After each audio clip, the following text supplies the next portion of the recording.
Seperti ini, lantas jika terbukti parpol menerima dana hasil korupsi, apa sanksinya?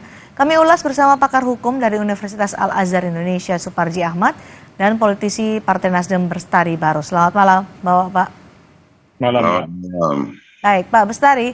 Pak Bestari, Nasdem punya bukti-bukti bahwa betul tidak menerima dana dari Syahrul Yassin Limpo, seperti bantahan tadi Bendahara Umum Partai Nasdem, Ahmad Syaroni. Ya loh, ya kok jadi pertanyaannya apakah Nasdem punya bukti-bukti? Yang harus ditanyakan itu justru kepada KPK. Kenapa kemudian secara sangat cepat kemudian berkesimpulan bahwa Nasdem menerima aliran miliaran gitu. Itu sudah masuk kepada pokok materi sebetulnya. Kenapa kemudian hal-hal yang belum terkonfirmasi itu dipublish gitu. Ada apa sih? Gitu. Itu yang justru menjadi pertanyaan kita, karena setahu kami seperti yang disampaikan oleh Bendahara Umum kami Bung Saroni tadi pada sore tadi di Nasdem Tower, justru kita ini merasa sangat teraniaya dengan apa yang disampaikan oleh lembaga terhormat seperti KPK itu. Belum sudah menyatakan ke publik secara sangat serius, menyatakan bahwa Nasdem menerima aliran tersebut. Sementara itu kan perlu pembuktian kalaupun ada gitu. Makanya kita berpikir untuk kemudian tadi disampaikan, sedang berpikir mempertimbangkan untuk mensomasi Alexander Marwata. Saya kira itu. Mensomasi itu adalah pertimbangan dari Partai Nasdem. Apa alasannya? Ya tentu kan ini kan sudah masuk ke ruang publik, di mana kemudian menjadi pertanyaan besar bagi masyarakat, dan kemudian itu sangat dekat dengan tuduhan gitu. Tentu ini perlu diklarifikasi gitu. Belum kok sudah menyatakan bahwa Nasdem menerima aliran itu, begitu loh. Baik, Pak Suparji, apakah bijak untuk Partai Nasdem mempertimbangkan somasi kepada KPK yang KPK sudah menyatakan ada menemukan dugaan aliran dana Syahrul Yassin Limpo ke Partai Nasdem? Ya, saya kira ini penting ya untuk dipastikan supaya tidak menimbulkan fitnah, menimbulkan spekulasi ya. Karena ini adalah persoalan yang sangat serius, persoalan yang penting ya. Karena kaitannya suatu partai politik menjelang tahun politik, dan ini tentunya memiliki dampak politik yang sangat serius. Oleh karenanya menjadi satu hal yang harus dilakukan oleh KPK, membuktikan apa yang telah disampaikan kepada publik, dan menjadi hak bagi Partai Nasdem untuk melakukan pembelaan sekiranya memang itu tidak proporsional disampaikan kepada publik. Maka agar semuanya sesuai dengan prosedur yang berlaku, kalau memang bukti permulaan cukup bagi KPK, tentunya akan lebih baik dilakukan pembuktian. Tidak perlu muncul di wacana publik, karena tadi bisa merugikan reputasi satu partai politik tertentu.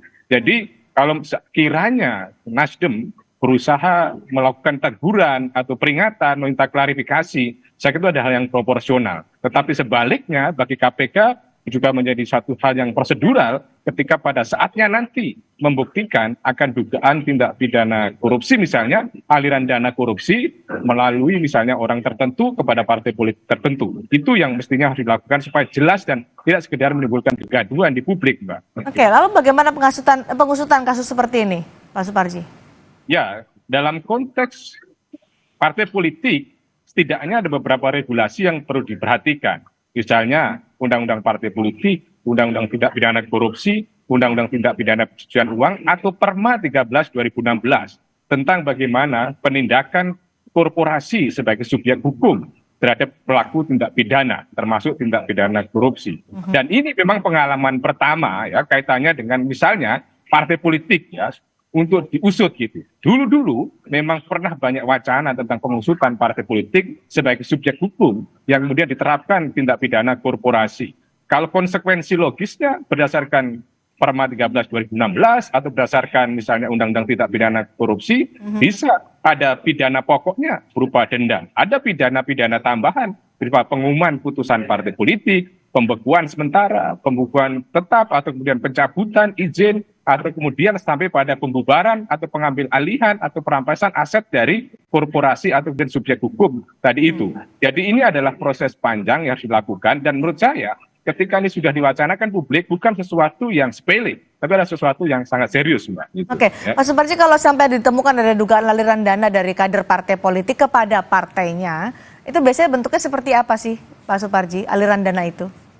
Ya, dalam Perma 13 2016 itu satu korporasi dianggap melakukan tindak pidana. Setidaknya ada 3 hal yang diperhatikan. Misalnya, bahwa dia mendapatkan keuntungan dari tindak pidana tadi itu. Kemudian dia membiarkan ada tindak pidana tadi itu. Kemudian menjadi tempat untuk menampung hasil tindak pidana tadi itu. Atau mengambil kebijakan melakukan tindak pidana tadi itu.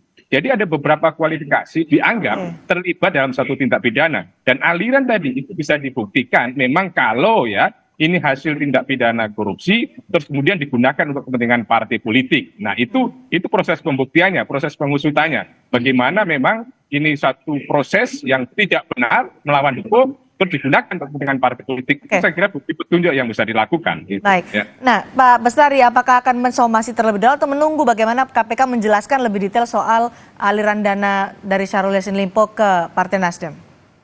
Ya, atas kegegabahan ini tentu kita sedang memikirkan, mempertimbangkan dan membahas apa yang akan kita lakukan. Salah satunya adalah pertimbangan untuk melakukan somasi tadi. Sehingga Tapi KPK kan biasanya punya bukti permulaan nih Pak Bestari soal itu. publik silakan saja. Semua kita adalah objek hukum dan kami bukan pada posisi untuk membela ataupun berada pada posisi si A, si B, si C. Kita semua ini adalah orang yang wajib taat pada hukum. Namun jangan kemudian hukum itu seakan-akan menjadi milik seseorang ataupun satu pihak ketika ada hal-hal yang di sana ada persoalan-persoalan lain yang mungkin menjadi alasan-alasan yang tidak masuk di akal menurut kami kalau perlu disampaikan kepada publik hal-hal yang belum bukti sama sekali gitu loh. Saya kira itu harus menjadi pelajaran bagi KPK ke depan. Bendahara Umum Ahmad Syaroni sempat menyatakan Bendahara Umum Nasdem bahwa pernah mendapatkan uang dari Syahrul Yassin Limpo 20 juta rupiah untuk sumbangan bencana. Sumbangan di Partai Nasdem itu seperti apa sih Pak Bestari? Teknisnya, mekanismenya? Ya namanya orang sumbangan kan biasa menggelar juga ketika ada bencana dan sebagainya. Kemudian jangan juga kemudian uang 20 juta itu dianggap sebagai hasil korupsi. Kan pribadi seseorang juga kalau Pak Yassin Limpo itu saya kira 20 juta itu bukan hal yang mustahil untuk menyumbang pada satu katakanlah ada bencana dan sebagainya yang memang kita bicara konteksnya adalah lebih ke sumbangan dari kader untuk partai politik. Apakah hanya untuk kegiatan-kegiatan seperti ada bencana atau sebenarnya juga menyetor ke Partai Nasdem secara berkala? Adakah seperti itu? Nasdem bahkan tidak Nasdem itu udah dikenal kok anti mahar dan segala hal yang kaitannya dengan store-mentor itu tidak ada gitu. Tidak ada di Partai Nasdem. Keheranan bagi kami ketika kemudian KPK secara terburu-buru menyatakan ada aliran miliaran kepada Partai Nasdem dari Kementan gitu. Hubungannya apa gitu loh. Oke, baik. Nanti kita juga menunggu bagaimana KPK menjelaskan soal ini. Pak Suparji, secara aturan hukum bagaimana Undang-Undang Tipikor? Parpol dinyatakan sebagai korporasi atau badan hukum? Ya, kalau kita menggunakan tafsir tentang korporasi berdasarkan Perma 13 2016, maka partai politik bisa dikualifikasi sebagai suatu korporasi gitu ya. Karena sebagai suatu badan yang kemudian didirikan ya, terus kemudian menjadi satu subjek hukum ya. Karena perlu luas sekali Perma 13 2016 itu tentang definisi tentang korporasi. Dan itu adalah mengisi kekosongan dalam konteks misalnya penegakan hukum yang subjeknya adalah korporasi. Tetapi sekali lagi bahwa dalam konteks jurisprudensi di Indonesia itu belum pernah ya, partai politik jadikan subjek hukum tindak pidana korporasi atau tindak pidana korupsi. Beberapa korporasi itu biasanya ada perseroan terbatas atau kemudian badan usaha ekonomi yang lain. Sehingga ini adalah menarik. Ujungnya kemana? Apa yang akan dilakukan oleh KPK, apakah serius, apakah sungguh-sungguh akan menindak partai politik tertentu. Dulu-dulu juga pernah terjadi wacana itu, tetapi realisasi itu tidak ada. Maka akan menjadi satu hal yang kontraproduktif sekiranya sudah mengungkap di publik, tetapi tidak ada bukti-bukti permulaan.